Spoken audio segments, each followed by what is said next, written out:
In the Philippines, since where I'm from, we sort of know Indian cinema more of the fun song numbers and the dance, the Bollywood production. What was it like making something that doesn't have that? Was it a conscious decision to veer away from the traditional Bollywood production numbers, the big flashy numbers? Well, I think that the goal behind Phantom and Blumhouse's partnership was to make much more kind of genre pictures, genre stories. So I don't think that the kind of traditional Bollywood tropes of singing and dancing would have really fit in with that kind of genre approach. But also, I don't feel that the kind of the idea that people have abroad that Bollywood is all about singing and dancing is quite accurate. I mean, there's much more to the Indian film industry than that. All right. Speaking of that, and then bringing back to the success of the Sacred Games, how do you feel about the spotlight being on Indian stories now? What is it that you want the world to know about Indian cinema, Indian productions? I think it's an amazing time to be making stuff in India. I think one is that the audience, and especially because the multiplexes, has grown so much. But I also think right now, because of streaming services, is actually growing even more exponentially. And I think that for content creators, actors, and the audience as well, it's like the range of what you're being able to see nowadays is much bigger. So you can see big budget sort of like pieces with song and dance, but you can also see really interesting stories about sports. You get to see biopics. You get to see so many different things right now. And then there's also Ghoul and Sacred Games and Netflix shows and indie films, and there's like a massive range and a massive choice that I think that the audience has nowadays, which we didn't have, say, 10 years ago, 8 to 10 years ago.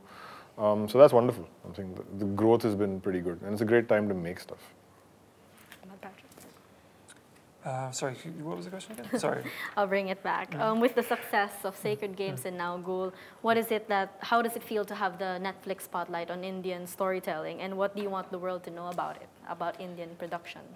Well, I think it's a wonderful thing because with the arrival of Netflix and other big streaming platforms, it just allows for a larger breadth of storytelling that we may not see just in the cinema screens. I mean, I think it allows for a greater innovation, and I think there's already been in India in the last couple of years this kind of move from the big screen to the small screen. People streaming things online, and I really think that innovation right now is in the kind of Netflix streaming platforms more so than it would be perhaps in the cinema.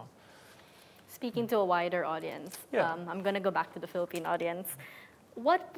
This doesn't have to do with Ghoul, it can be any answer.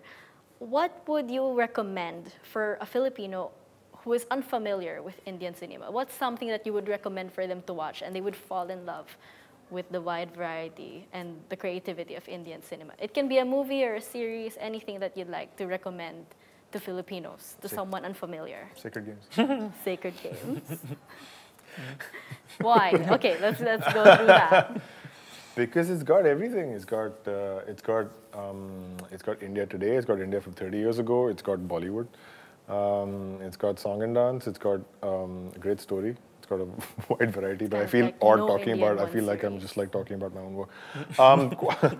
I would say, honestly, I would say a film like Dangal is probably the first film that I would say for someone to watch, because that's about rural India, it's about family, and it's about so many things that that sort of are in the sense that what the Indian stories are about. It's done really well in China as well, and I feel that it's a film that's very, very global. It reaches out to a much wider audience than the other films do, on a global scale. So it's not just, yes, there is a certain amount of Bollywoodism to it, but it's not in your face, and it's a lovely story. So I think I would say that that's the first film.